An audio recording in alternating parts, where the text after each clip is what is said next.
Let's do one more example. Let's find the quartiles for this data set. Once again, my first step is to put the numbers in order. So let's see, we have 2.5, then we have 3, then it looks like 6, 7, 8,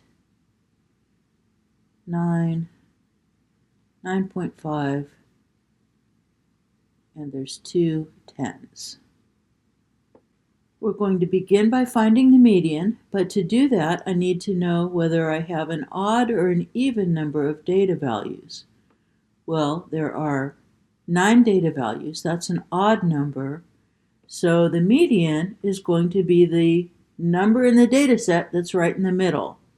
So let's see, 1, 2, 3, 4, 5. That should be this one. Yeah, there's 4 on each side of that. So this one is our median, which is the same thing as Q2. Now I look at the data values below the median, and I ask myself, what's the median for them? Now this is an even number of numbers. There's 4, let's just say this, 4 numbers, in other words, an even number of numbers. So Q1 is going to be the number that's halfway between 3 and 6. Now you might be able to look at that and just say, oh, the number that's halfway between must be 4.5. And that's great if you can do that, but remember, you don't have to be able to just look at it and tell. The number that's halfway between those two numbers will be the average of them. So 3 plus 6 divided by 2, that's 9 divided by 2, which is 4.5. Then for quartile 3, we look at the numbers that are above the median, and once again there will be 4 numbers, so there's an even number of numbers. So once again, the quartile will be the number that's exactly in between the two middle numbers, so exactly in between 9.5 and 10. You might be able to look at that and just know that that's 9.75, which is great if you can do that. But if not, you can always do the average of those two numbers and you'll get the 9.75. Now there's also a measure of dispersion or variation or spread outness, whatever you want to call it, that's based on quartiles. And that is called the interquartile range. The interquartile range, which is usually abbreviated IQR, is defined to be the difference between Q3 and Q1.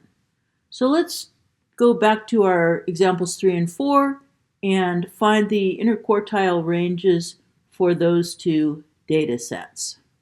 So for example 3,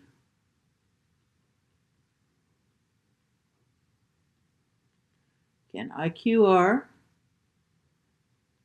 is defined to be the difference between quartile 3 and quartile 1. Let's see, going back up there, we had 9 and 3. So 9 minus 3 is 6.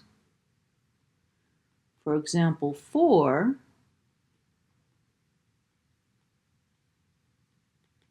again, the IQR, interquartile range, is always defined as Q3 minus Q1. And for this example, that's 9.75 minus 4.5.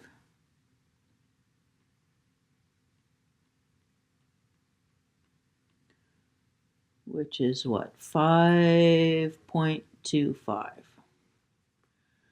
Why is this considered a measure of dispersion or variation? Well, it tells you how spread out the middle half of your data set is. How widely dispersed is it? I'm going to end this video with a build your understanding problem for you guys to do. So for this data set, please find the quartiles and the interquartile range. And I'll go over those with you in the next video.